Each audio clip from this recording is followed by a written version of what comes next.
Oke. Selamat pagi teman-teman.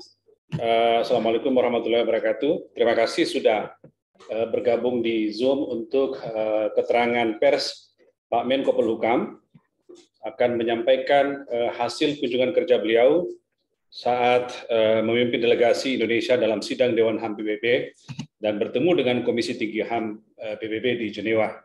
Pak Menko akan menyampaikan beberapa poin penting dan nanti kita akan membuka kesempatan tanya jawab untuk 2 atau 3 orang penanya dari teman-teman media. Saya persilakan Pak Menko. Silakan Pak. Baik, saudara sekalian, Assalamualaikum warahmatullahi wabarakatuh. Pada tanggal 13 Juni 2022, saya memimpin delegasi Indonesia dan menyampaikan dignitary statement di hadapan sesi ke-50 sidang Dewan HAM PBB atau UN Human Rights Council, UNHRC, dan berikut catatan yang dapat saya informasikan.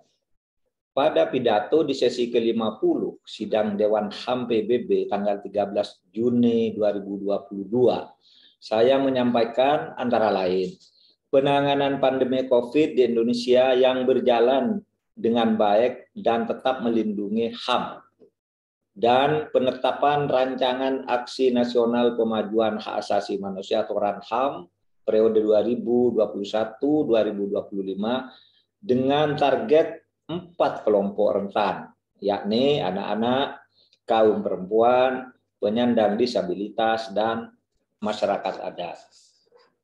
Saya juga menyatakan di sidang Dewan HAM PBB tersebut bahwa pemerintah Indonesia sedang memproses ratifikasi untuk 1 konvensi PBB yang tersisa dari 9 konvensi pokok PBB yang terkait dengan perlindungan HAM.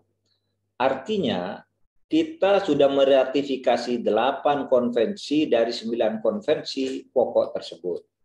Tepatnya, Indonesia sekarang sedang dalam proses perampungan ratifikasi konvensi internasional tentang perlindungan orang dari penghilangan paksa atau International Convention for the Protection of All Persons from Enforced Disappearance. Yang menggembirakan, statement pemerintah Indonesia tersebut mendapatkan sambutan positif dari Komisi Tinggi HAM. Seperti yang saya dengar langsung dari Komisioner Tinggi HAM, Michelle Bachelet, pada saat saya bertemu secara khusus di ruang kerjanya. Yang lebih menggembirakan lagi, di Dewan HAM PBB tidak ada catatan apapun tentang pelanggaran HAM di Indonesia. Pada pidato pembukaan sesi ke-50 sidang Dewan HAM, Komisioner Tinggi HAM menyebut 21 negara yang perkembangan HAM-nya dirujuk. Dan Indonesia tidak termasuk di dalamnya. Sudah 3 tahun ini, tepatnya sejak tahun 2020, Dewan HAM PBB tidak menyebut Indonesia dalam catatan negara yang punya masalah pelanggaran HAM. Hal ini berarti kita sudah mengalami kemajuan dan mengkomunikasikan dengan proporsional mengenai perlindungan dan penegakan HAM. Saat saya bertemu secara khusus dengan Komisioner Tinggi HAM PBB yang adalah mantan Presiden Chile tersebut, beliau menyampaikan apresiasi kepada Kejaksaan Agung Republik Indonesia. Eksplisit beliau menyebut Kejaksaan Agung Republik Indonesia yang telah lebih serius dalam memproses penanganan pelanggaran HAM berat dengan diprosesnya kasus Paniai di Papua ke pengadilan. Catatan lain dari kunjungan saya ke sidang Dewan HAM dan kantor Komisi Tinggi HAM di Jenewa, ternyata tidak benar adanya tudingan bahwa Indonesia menjadi sorotan PBB dalam pelanggaran HAM. Memang ada laporan-laporan dari LSM kepada Special Procedure Mandate Holders atau SPMH. Tapi laporan-laporan itu tidak pernah dibahas di sidang Dewan HAM. Laporan-laporan itu ditampung dan disampaikan kepada pemerintah kita dan setelah dijawab masalahnya selesai dan tidak sampai dibawa ke Dewan HAM. Juga tidak benar adanya agenda kunjungan Komisi Tinggi HAM PBB ke Indonesia untuk melakukan penyelidikan. Justru kita yang mengundang mereka ke Indonesia, tetapi jadwalnya belum ditetapkan.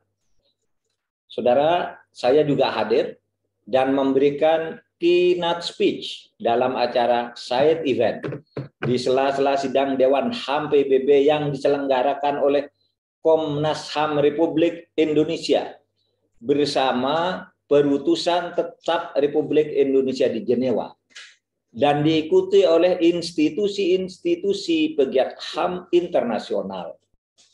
Komnas HAM adalah lembaga negara yang dibentuk melalui undang-undang dan pemerintah memandang Komnas HAM sebagai mitra yang sama-sama bertugas menegakkan hukum dan memastikan berjalannya upaya pemajuan dan perlindungan HAM. Kami terus mendorong dan bekerja sama dengan Komnas HAM untuk melancarkan jalan bagi pemajuan HAM di Indonesia. Itu informasi dari saya. Baik, Pak Menko, terima kasih. Teman-teman, itulah penjelasan penting beberapa poin yang disampaikan oleh Pak Menko hasil kunjungan kerja dan hadir beliau atau pidato beliau di Dewan HAM PBB dan bertemu dengan komisioner atau Komisi Tinggi HAM di Jenewa. Sekarang saya buka kesempatan kepada teman-teman untuk bertanya, tetapi sebelumnya saya sampaikan bahwa penjelasan lengkap Pak Menko tadi akan dikirimkan ke Anda ya sebagai rilis beberapa saat setelah jumpa pers ini berlangsung. Jadi nggak usah khawatir Anda yang tadi belum sempat record atau belum sempat nulis, nanti akan dikirimkan oleh Pak Ucap ke Anda semua. Baik, saya buka untuk 2 atau 3 penanya. Saya sampaikan dulu bahwa kita fokus hanya untuk topik ini saja. Ya, jadi Pak Menko tidak akan meladeni dulu pertanyaan di luar hasil kunker dan soal HAM, karena ini penting. Nanti kita bisa agendakan di pekan berikutnya kalau teman-teman akan bertanya yang lain. Nah, saya sudah dapat by WA dikirimin oleh beberapa penanya, tapi saya akan mempersilakan. Ini yang mengirim ke saya ini Dian, Harian Kompas, dan juga Lisha dari Detik. Saya persilakan kepada Dian dulu untuk bertanya ke Pak Menko. Silakan Dian. Selamat siang. Terima kasih waktunya. Iya, saya nanya satu hal aja Pak terkait ratifikasi konvensi internasional yang penghilangan paksa itu apakah akan ada upaya dari pemerintah supaya pembahasannya dengan DPR itu bisa lebih cepat gitu Pak, karena dalam progresnya kan ratifikasi ini sudah 13 tahun stagnan gitu Pak. Yang terakhir sih tanggal 27 April kemarin pemerintah sudah mengirimkan surpres ya, tapi mungkin apakah akan ada pembicaraan supaya ada percepatan dari pembahasan ratifikasi ini. Terima kasih Pak. Baik Dian, terima kasih pertanyaannya. Saya lanjut langsung Pak Menko ke Detik. Iya. Detik, Bapak jawab dulu. Detik dulu ya. Ya silakan. Silakan Detik dulu, Lisha, silakan. Lisha mengirimkan pertanyaan tadi, silakan.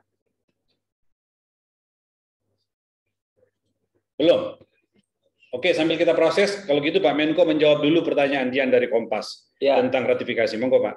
Baik, Dian, kami serius untuk segera meratifikasi atau menyelesaikan proses ratifikasi tentang perlindungan orang dari penghilangan paksa atau International Convention for the Protection of All Persons from Enforced Disappearance.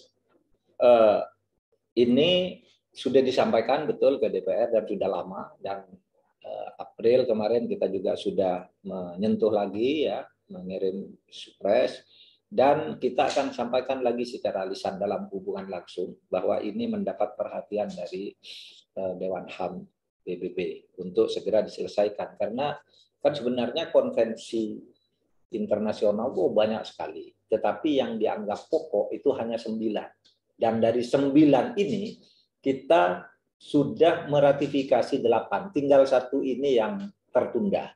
Nah, apa yang sudah diratifikasi dari 9 itu nih saya bacakan ya. Konvensi penghilangan 1 ya, yang sudah diratifikasi nih. 1, konvensi penghilangan segala bentuk diskriminasi rasial. Yang kedua, konvensi hak-hak sipil dan politik. Yang ketiga, konvensi hak-hak ekonomi, sosial, dan budaya. Yang keempat, konvensi penghilangan segala bentuk diskriminasi terhadap perempuan. Yang kelima, konvensi anti penyiksaan. Yang keenam, konvensi hak anak. Yang ketujuh, konvensi hak migran. Dan yang kedelapan, konvensi hak penyandang disabilitas. Nah, ini yang sudah kita ratifikasi dari 9 itu, dan yang satu ini mari kita kerjakan sama-sama, kita kawal sama-sama.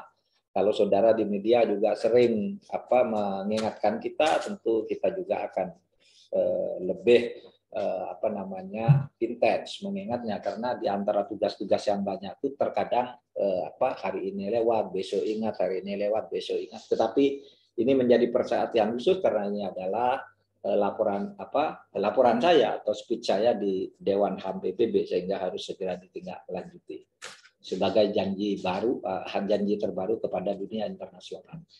Oke. Baik, Pak Menko, terima kasih. Dian, cukup penjelasan Pak Menko? Ada tambahan pertanyaan? Ya, cukup Mas Rizal. Oke, thank you Dian. Terima kasih. Terima kasih. Berikutnya, saya silakan kepada Lisha. Detik sudah standby. Coba cek. Lisha udah. Lisha, Detik sudah cek.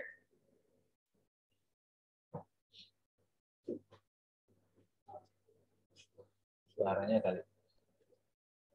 Masih di mute. Oke, sambil nunggu Lisha ya. Sambil nunggu Lisha, yang lain yang belum menyampaikan tapi ingin bertanya, monggo. Siapa? Coba dibuka. Tuh, Lisha. Itu di mana? Itu CNN. Silakan CNN. Sudah Lisha ya? Ya, sudah Pak. Oke, Lisha silakan bertanya ke Pak Menko ya. Selamat pagi Pak Menko, Lisha Pak dari Detik.com Pak. Ya, silakan. Pak, ini kan Dewan HAM PBB meminta klarifikasi Indonesia terkait dugaan pelanggaran HAM di Papua, begitu Pak. Nah, dari Pak Kabar HAM PBB menyebut pelanggaran HAM di Papua ini semakin memburuk. Apakah benar hal itu Pak? Mohon penjelasannya Pak izin. Baik, terima kasih. Lisha, Pak Menko, monggo Pak. Saudara, itu yang saya katakan. Kita ini sering diprovokasi oleh medsos yang tidak jelas. Kalau saudara buka websitenya Dewan HAM PBB, Komisi Tinggi HAM PBB, yang pidato kemarin itu tidak ada. Indonesia itu bersih dari masalah Papua. Indonesia juga sudah 3 tahun tidak pernah disinggung persoalan HAM-nya di sidang-sidang Dewan HAM PBB sejak tahun 2020 sampai sekarang. Tapi di luar kan seakan-akan pelanggaran HAM itu menjadi sorotan PBB. Tidak ada PBB menyorot. Yang menyorot itu adalah kelompok-kelompok tertentu lalu membuat berita hoax. Misalnya tadi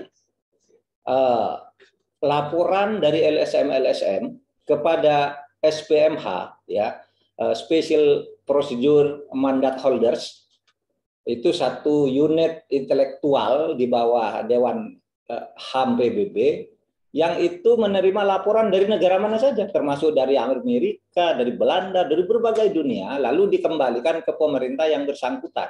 Nah, kalau pemerintah yang bersangkutan menjawab secara proporsional, lalu ya ditutup di situ. Seperti Indonesia banyak laporannya dari LSM melaporlah ke SPMH, lalu SPMH mengumumkan ini ada laporan. Itu bukan dari Dewan HAM, dari SPMH. Laporan itu maksudnya memberitahu ke pemerintah, lalu kita jawab, oh iya selesai gitu. Jadi tidak ada masalah, tidak ada satupun. Coba ditanya dari sidang kemarin. Saya sudah ketemu sendiri dengan komisioner, ya, Michel Busele itu. Saya ketemu, ngomong nggak ada gitu. Bahkan katanya kita mendengar di Indonesia sudah dibentuk panitia penyambutan di Papua karena akan ada investigasi. Tidak ada. Tidak ada. Itu dari mana coba sumbernya? Saya sudah langsung ke markasnya, tidak ada. Jadi dari 21 negara yang disebut perkembangan penanganan HAM-nya, Indonesia tidak disebut. Dan sudah 3 tahun. Kita dianggap datar. Tidak ada hal-hal yang menunjuk seperti yang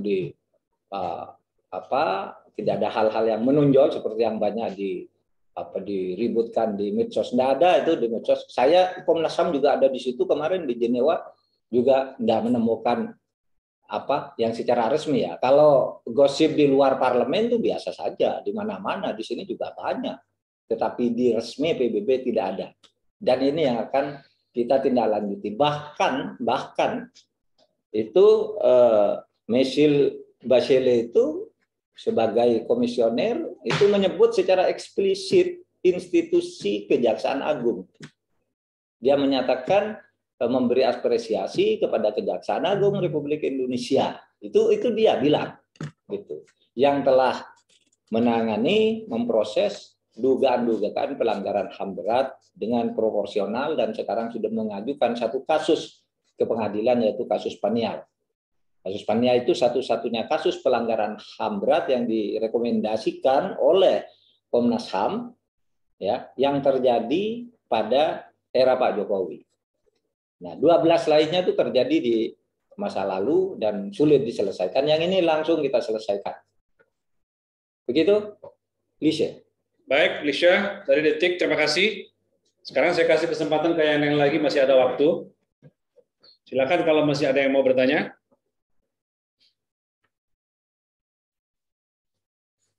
Atau kalau sudah dirasa cukup, teman-teman, kita cukupkan sampai di sini kalau nggak ada lagi. Ada lagi ya? Cukup ya? Aman ya? Baik, teman-teman, terima kasih atas kehadirannya. Itu masih ada? Itu tuh. Enggak, itu lagi rekaman di studio, Pak. Mas sampai ke sini rekamannya. Dari studio apa tuh, CNN. Ya, sekali lagi terima kasih mewakili Pak Menko dan kita di Polhukam atas kehadiran teman-teman pada jumpa pers kali ini. Semoga informasi yang disampaikan bisa segera diolah dan disampaikan kepada publik. Terima kasih. Assalamualaikum warahmatullahi wabarakatuh. Pagi.